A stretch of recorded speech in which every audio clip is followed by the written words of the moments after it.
નમસ્કાર વિદ્યાર્થી મિત્રો, સ્વાધ્યાય 6.5 ની આપણે શરૂઆત કરીએ. એની અંદર 1 થી 4 દાખલા આપણે ગણાવેલા છે. હવે દાખલા નંબર 5 ની વાત કરીએ. હવે દાખલા નંબર 5 શું કે છે એ ધ્યાનથી આપણે પહેલા સમજીએ. એક ઝાડ જમીન પરથી 5 મીટરની ઊંચાઈએથી તૂટી પડે છે. સમજો કે હું તમને સમજાવું, આકૃતિ પણ દોરેલી છે, ફરી સમજાવી દઉં કે આ એક ઝાડ છે, બરાબર છે. શું છે? એક આ ઝાડ છે. હવે આ ઝાડ, આ જમીન છે, સમજો કે આ જમીન છે, બરાબર છે. જમીનેથી એક આ ઝાડ છે, 5 મીટરની ઊંચાઈએથી તૂટી પડે છે. સમજો કે આ ઝાડ છે, અહીંથી એની 5 મીટરની ઊંચાઈ છે. અહીંથી શું થઈ જાય છે? તૂટી પડે છે. તૂટી પડ્યા પછી એ શું થાય છે? આમ પડે છે, જમીન પર પડે છે, બરાબર. તૂટી પડે છે અને તેની ટોચ ઝાડના થડથી 12 મીટરના અંતરે જમીનને અડકે છે. એટલે ઝાડનું જે થડ છે ત્યાંથી આ ઝાડની જે ટોચ છે એ કેટલા મીટરના અંતરે? 12 મીટર. કેટલા મીટર? 12 મીટરના અંતરે અડકે છે. એટલે આ ઝાડ તૂટી પડ્યું અને એની ટોચ છે. તો ટોચ અને ઝાડનું થડ બે વચ્ચેનું અંતર કેટલું છે? 12 મીટર. અને કેટલા મીટરની ઊંચાઈએથી ઝાડ તૂટી પડે છે? તો કે 5 મીટર. તો અહીં શું બન્યો? કાટખૂણો, બરાબર છે. અને કાટખૂણાની બિલકુલ સામેની બાજુ શું કહેવાય? કર્ણ, બરાબર છે. પાયથાગોરસના નિયમ પ્રમાણે આપણું સૂત્ર છે ab² + bc² = ac². એટલે કે પહેલી બાજુનો વર્ગ, બીજી બાજુનો વર્ગ, બંનેના વર્ગનો સરવાળો કરીએ તો આપણને કર્ણ બરાબર મળે છે, બરાબર છે. ચાલો હવે અહીં એની જ આકૃતિ મેં અહીં દોરેલી છે. જુઓ તમે, બી અને ડી, બીડી દેખાય છે તમને? બીડી ઝાડ છે. બીડી શું છે? ઝાડ છે, બરાબર છે.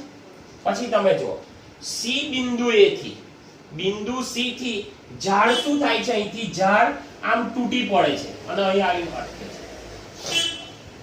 સી બિંદુએથી શું થાય છે? ઝાડ તૂટી પડે છે, બરાબર છે. અને જમીન પર ઝાડની ટોચ અને ઝાડનું થડ વચ્ચેનું અંતર કેટલું છે? 12 મીટર. એટલે ઝાડનું થડ અને ઝાડની ટોચ વચ્ચેનું અંતર કયું છે? આપણે કયું લખ્યું? BA બરાબર કેટલું છે? 12 મીટર છે. 12 મીટર છે, બરાબર છે. અને BC એટલે કે અહીંથી ઝાડ તૂટી પડે છે. BC નું અંતર, BC ની ઊંચાઈ કેટલી છે? 5 મીટર, બરાબર છે. આમ થતા કયો ત્રિકોણ બને છે? ત્રિકોણ ABC. ત્રિકોણ ABC એ શું છે? કાટખૂણો છે. ત્રિકોણ ABC શું છે? કાટખૂણો. અને કાટખૂણાની બિલકુલ સામેની બાજુને શું કહેવાય? કર્ણ કહેવાય, બરાબર છે. હવે 12 મીટરના અંતરે જમીનને અડે છે તો ઝાડની મૂળ ઊંચાઈ શોધવાની છે. આપણે છેલ્લે ઝાડની મૂળ ઊંચાઈ શોધવાની છે. એટલે જો આપણે કર્ણ શોધી કાઢીએ તો અહીંથી તો અહીં સુધીનું ઝાડનું અંતર મળી જાય. એની અંદર આપણે આ 5 મીટર ઉમેરી દઈએ તો કુલ ઝાડની ઊંચાઈ આપણને મળી જશે, બરાબર છે. આપણે સૂત્ર લખીએ. ચાલો, BC નો વર્ગ વત્તા BA નો વર્ગ બરાબર AC નો વર્ગ, બરાબર. ચાલો, BC કેટલા છે? 5. એટલે 5 નો વર્ગ વત્તા BA તો કે 12 નો વર્ગ બરાબર AC નો વર્ગ. ચલો, 5 નો વર્ગ તો કે 25, 12 નો વર્ગ તો કે 144 બરાબર AC નો વર્ગ. 144 માં 25 ઉમેરો 5 ને 4 9, 4 ને 2 6, 169 બરાબર છે. એટલે 169. હવે 169 કોનો વર્ગ છે એ આપણે જોઈ લઈએ. ચલો 13 નો કરી જોઈએ. 13 ગુણ્યા 13, 3 તારી 9, 3 એકુ 3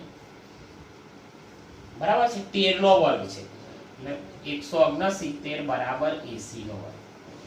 169 કોનો વર્ગ છે તો કે 13 નો વર્ગ બરાબર 80 નો વર્ગ. તેથી 80 બરાબર 13. બંને બાજુથી વર્ગ દૂર કરી દો તો 80 આપણને કેટલો મળ્યો 13 મીટર. 80 કેટલો મળ્યો 13 મીટર. પણ આપણે શું શોધવાનું છે? ઝાડની ઊંચાઈ. શું શોધવાનું છે? ઝાડની ઊંચાઈ. ઝાડની ઊંચાઈ બરાબર. ચાલો, ઝાડ અહીંથી આમ નીચે પડી ગયું છે, અહીંથી પડ્યું છે એટલે એની આમ પડ્યું છે એટલે એની ઊંચાઈ કેટલી છે 13 મીટર બરાબર. એટલે 80 વત્તા અહીં એનું થડ છે, અહીંથી તો અહીં સુધી, અહીંથી તૂટી પડ્યું છે એટલે આ અંતર કેટલું છે BC. ચલો 13 વત્તા 5 બરાબર 13 ને 5 18 મીટર. 18 મીટર. ઝાડની ઊંચાઈ કેટલી હશે 18 મીટર. ખ્યાલ આવી ગયો? અહીંથી અહીંનું અંતર કેટલું થયું 13 મીટર અને આવ્યું 5, તો 13 ને 5 કેટલું થયું 18. છે એકદમ સહેલામાં સહેલો દાખલો. ચાલો હવે આપણે દાખલા નંબર 6 ની વાત કરીએ.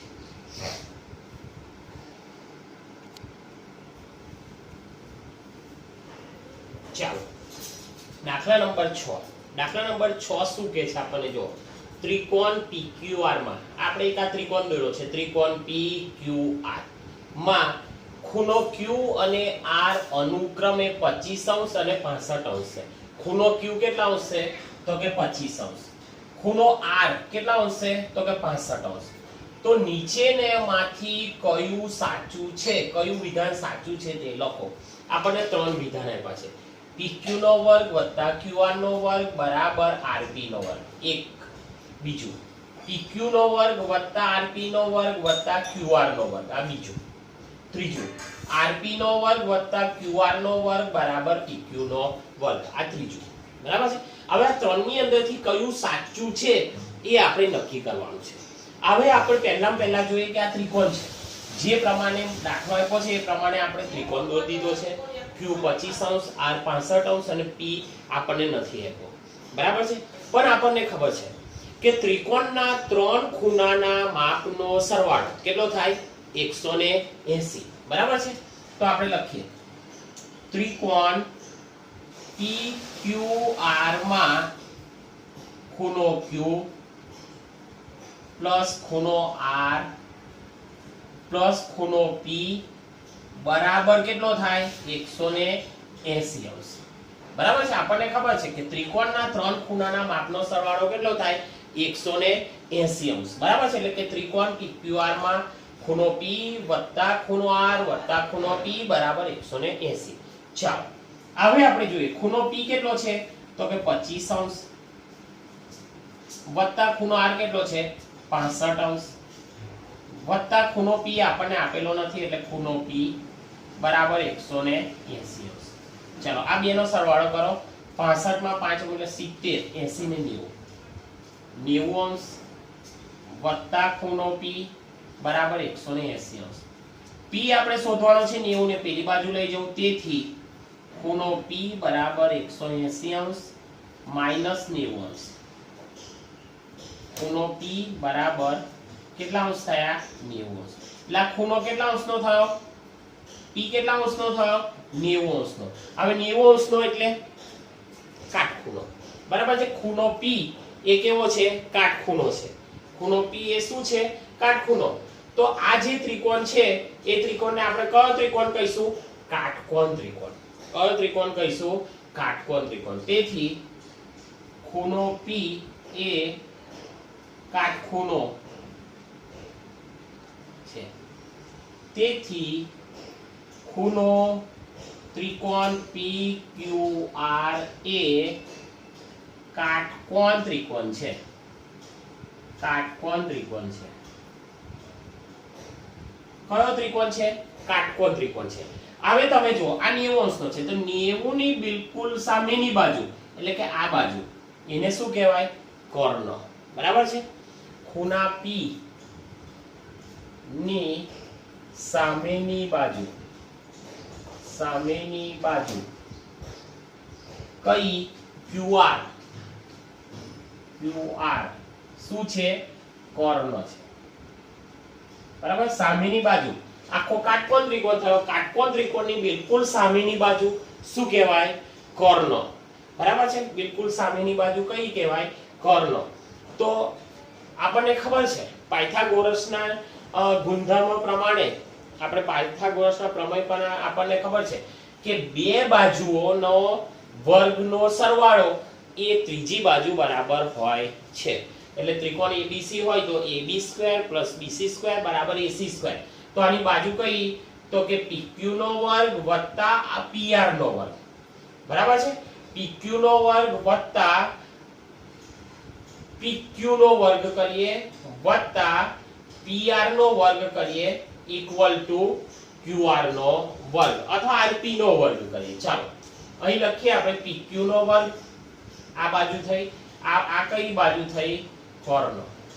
બરાબર છે. એટલે આ બે બાજુનો વર્ગ કર્ણ બરાબર હોય તો કઈ બાજુ છે? PQ નો વર્ગ વત્તા RP નો વર્ગ બરાબર ચાલો QR નો વર્ગ. આના આધારે આપણે લખ્યું. શાના આધારે લખ્યું? તો કે પાયથાગોરસનો જે આપણો ગુણધર્મ છે એના આધારે આપણે લખ્યું. બરાબર છે. તો આની અંદરથી કયું સાચું છે જોજો.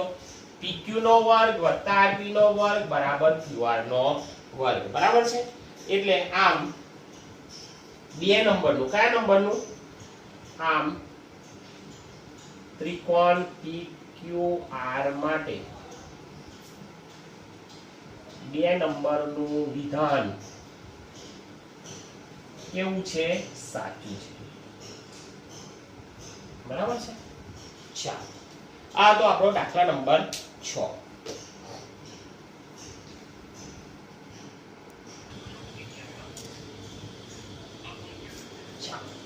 દાખલા નંબર 7 શું કહે છે ખબર? જેની બાજુની લંબાઈ 40 સેમી અને વિકર્ણની લંબાઈ 41 સેમી હોય તેવા લંબચોરસની પરિમિતિ શોધો. બરાબર છે. સમજો કે આપણે આ લંબચોરસ દોર્યો છે એનું નામ આપ્યું ABC અને એક વિકર્ણ દોર્યો. બે ખૂણા સામે સામે આપણે જોડી દીધા તો એને શું કહેવાય? વિકર્ણ. વિકર્ણની લંબાઈ કેટલી આપી છે આપણને? 41 સેમી. એક બાજુનું માપ કેટલું આપ્યું છે? 40 સેમી. બરાબર છે. હવે તમે જુઓ કે આ લંબચોરસની અંદર આ તમને એક ભાગ દેખાય છે. અહીંથી જુઓ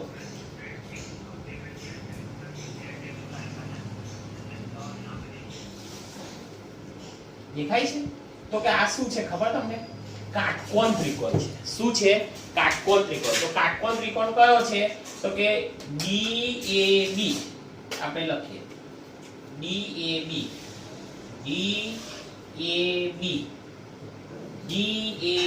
શું છે? કાટકોણ ત્રિકોણ છે. હવે આપણને ખબર છે કાટકોણ ત્રિકોણની બિલકુલ સામેની બાજુ આ બાજુને શું કહેવાય? કર્ણ. શું કહેવાય? કર્ણ. એટલે કે આ બાજુનો વર્ગ આ બાજુનો વર્ગ બેનો સરવાળો કરો તો કર્ણ બરાબર હોય. AB નો વર્ગ વત્તા BC નો વર્ગ બરાબર AC નો વર્ગ. એ આપણું પાયથાગોરસ પ્રમેય પ્રમાણેનું સૂત્ર છે. તો આ બે બાજુનો વર્ગનો સરવાળો કરો. BA નો વર્ગ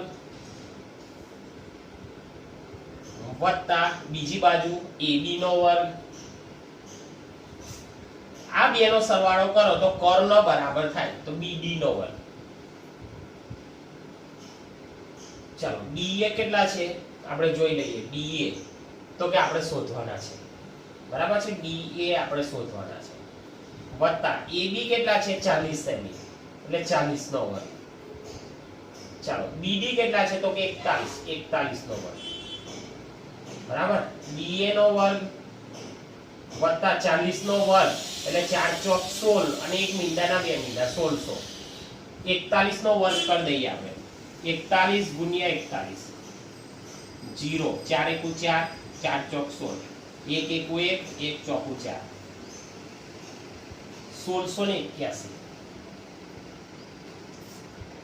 1600 ને પેલી બાજુ લઈ જઈએ dA નો વર્ગ બરાબર 1681 માઈનસ 1600 dA નો વર્ગ બરાબર 1681 માંથી 1600 બાદ કરો એટલે 81 તેથી dA નો વર્ગ બરાબર 81 એટલે કોનો વર્ગ છે 9 નો વર્ગ બંને બાજુથી વર્ગ દૂર કરો તો dA બરાબર આપણને કેટલા મળ્યા 9 dA આ કેટલું મળ્યું આપણને 9 સેમી હવે આપણે શું શોધવાનું છે તો કે લંબચોરસની પરિમિતિ એટલે શું તો કે લંબચોરસની ચારે ચાર બાજુના માપનો સરવાળો એને શું કહેવાય લંબચોરસની પરિમિતિ હવે લંબચોરસની પરિમિતિનું સૂત્ર આપણને ખબર છે લંબચોરસની પરિમિતિ બરાબર લંબચોરસની પરિમિતિ બરાબર 2 ના કૌંસમાં લંબાઈ વત્તા પહોળાઈ ચાલો 2 ના કૌંસમાં લંબાઈ કેટલી છે 40 સેમી પહોળાઈ કેટલી છે તો કે 9 સેમી બરાબર 2 ના કૌંસમાં 49 સેમી ચાલો 49 ગુણ્યા 2 સરવાળો કરો 9 દુ 18 8 વધી 1 4 દુ 8 ને કરો 98 આ શું આવ્યું 98 સેમી શું આવ્યું તો કે લંબચોરસની પરિમિતિ હવે આપણને ખબર છે બીજી રીતે આપણે કરવું હોય તો પણ કરી શકીએ છીએ આપણો જવાબ સાચો કે ખોટો જો આ 40 હોય તો આપણને કેટલું થઈ જાય 40 બરાબર આ 9 હોય તો આપણને કેટલું થઈ જાય 9 તો 40 ને 40 80 80 ની અંદર તમે 9 દુ 18 ઉમેરો તો 98 આવી જાય કે ના આવી જાય બરાબર છે દાખલો એકદમ સહેલામ સહેલો દાખલો છે હવે દાખલા નંબર 8 ની વાત કરીએ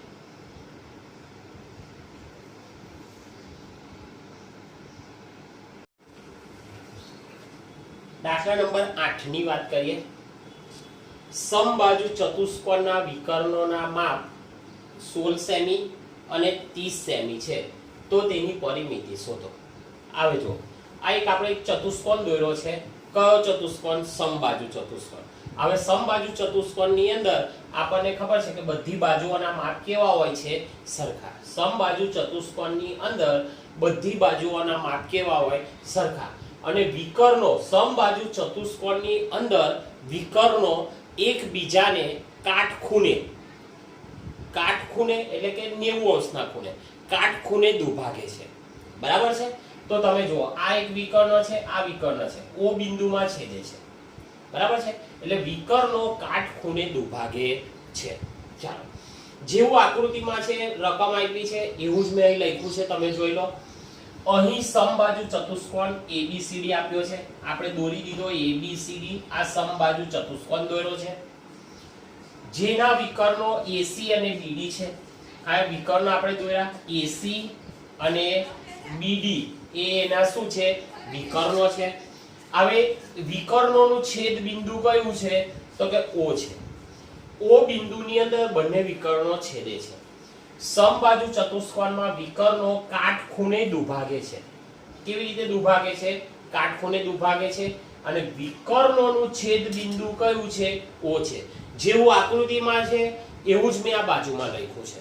ચાલો બીજું માપખૂણો AOB કઈ છે AOB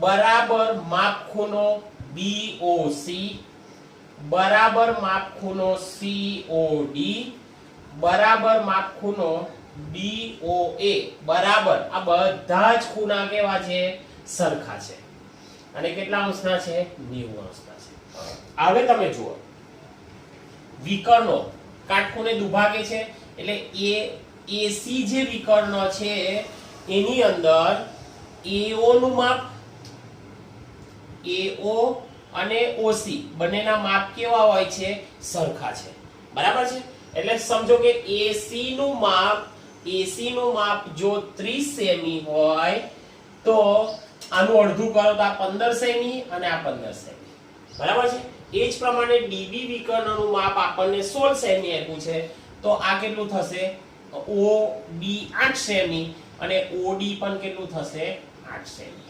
બરાબર છે.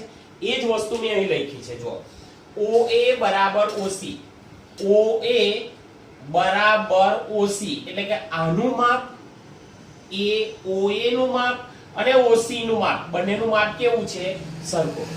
બરાબર 1/2 AC, AC નું માપ આપણને કેટલું આપ્યું છે જો 30 સેમી એટલે 1/2 AC એટલે એનું અડધું થઈ જાય એટલે અહીં થઈ જાય 15 ગુણા 30 તો 15 સેમી એટલે AO નું માપ કેટલું થાય 15 સેમી અને આ પણ કેટલું થશે 15 સેમી.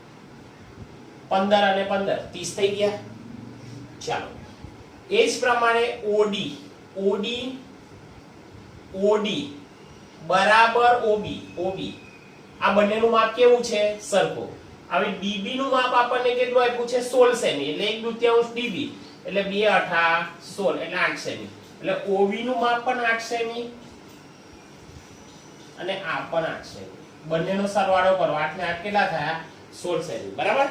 હવે આપણે એક ત્રિકોણની વાત કરીએ. બધા ત્રિકોણ કેવા છે સરખા છે. બરાબર. એક ત્રિકોણની વાત કરીએ. આપણે ત્રિકોણ વાત કરી AOB આ ત્રિકોણની વાત કરીએ. કાટકોણ ત્રિકોણ AOB માં આ કાટખૂણો છે અને એની બિલકુલ સામેની બાજુ એટલે આ શું કહેવાય કર્ણ. ચાલો AO નો વર્ગ OA નો વર્ગ વત્તા OB નો વર્ગ બરાબર AB નો વર્ગ. AB શું છે કર્ણ છે. ચાલો OA એટલે કેટલા છે 15 નો વર્ગ વત્તા OB કેટલા છે 8 નો વર્ગ બરાબર AB નો વર્ગ. ચાલો 15 નો વર્ગ તો કે 225 વત્તા 8 નો વર્ગ 8 × 8 = 64 બરાબર AB નો વર્ગ. ચાલો 225 માં 64 ઉમેરો 5 ને 4 9 6 7 ને 8 289. હવે 289 એ કોનું વર્ગ છે એ આપણે શોધવાનું છે. દાખલા તરીકે સમજો 17 નું કરી જોઈએ 17 × 17 કારણ કે 15 નો વર્ગ કેટલો થાય 225 આ 225 કરતા મોટા છે તો આપણે 17 એ અંદાજ લગાવી જોઈએ. 7 × 1 = 7 1 × 1 7 × 7 49 નો 9 વધી 1 7 × 7 ને 1 8 15. બરાબર. આનો સરવાળો કેટલો થાય છે એટલે 7 15 225 ની અંદર 64 ઉમેરીએ એટલે 289 7 × 7 = 49 નો 9 વધી 4 7 × 7 ને 4 11 9 7 ને 1 8 289. બરાબર છે. કેટલું થયું 289 બરાબર AB નો વર્ગ. તેથી AB નો વર્ગ બરાબર 289 એટલે 17 નો વર્ગ. તેથી AB બરાબર કેટલું થયું 17. વર્ગ દૂર કરીએ તો AB બરાબર 17. આ માપ આપણને કેટલું મળ્યું 17 સેમી. બરાબર છે. એક બાજુનું માપ મળી ગયું આપણને. સમબાજુ ચતુષ્કોણને એક બાજુનું માપ મળી ગયું કેટલું AB નું માપ આપણને કેટલું મળ્યું તો કે 17 સેમી. હવે આપણને ખબર છે કે સમબાજુ ચતુષ્કોણની અંદર બધી બાજુઓના માપ કેવા હોય છે સરખા. તો આ 17 સેમી તો આ પણ 17 સેમી આ પણ 17 સેમી અને આ પણ 17 સેમી. બરાબર છે. આપણે લખીએ ચાલો ચતુષ્કોણ સમબાજુ ચતુષ્કોણ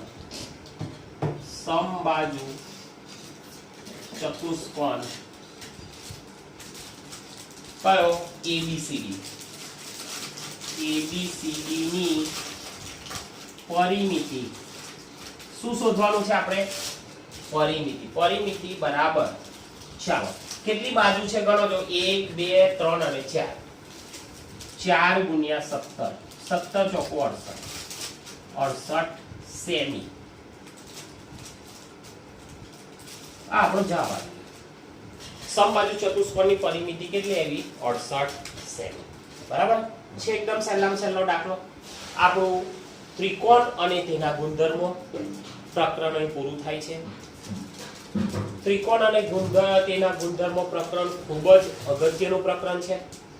આગળના ધોરણોમાં આપણે જઈશું તો પણ આ પ્રકરણ આપણે આવવાનું જ છે, જેથી તમારે શું કરવાનું છે તો કે આપણા જે 6.1, 6.2, 6.3, 6.4 અને 6.5 ના બધા જ દાખલાઓના વિડીયો તમારે શાંતિથી જોવાના છે અને એ વિડીયો જોયા પછી તમારે નોટબુકની અંદર જાતે આ દાખલા ગણવાનો પ્રયત્ન કરવાનો છે અને ન આવડે તો ફરી તમે વિડીયો જોઈ શકો છો, બરાબર છે.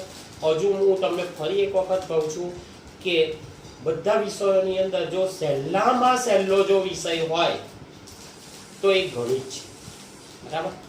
એટલે પણ ગણિતની અંદર આપણે એક જ વસ્તુ છે કે આપણી પાસે પ્રેક્ટિસ માંગી લે છે, બરાબર છે. જ્યારે અહીં તમને દાખલો ગણાવતો હોય તો તમને એવું લાગે કે ઓહો આ તો અમને આવડે જ છે, બરાબર છે, પરંતુ એની આપણે પ્રેક્ટિસ કરવી પડે, બરાબર. જેટલી તમે પ્રેક્ટિસ વધારે કરશો એટલી તમારી ગણિત પર પકડ વધારે આવશે, બરાબર છે. એટલે શાંતિથી તમારે વિડીયો જોવાના છે અને નોટબુકમાં લખવાના છે અને એનો સતત તમારે મહાવરો કરતું રહેવાનું છે. ચાલો, ઓકે, બાય.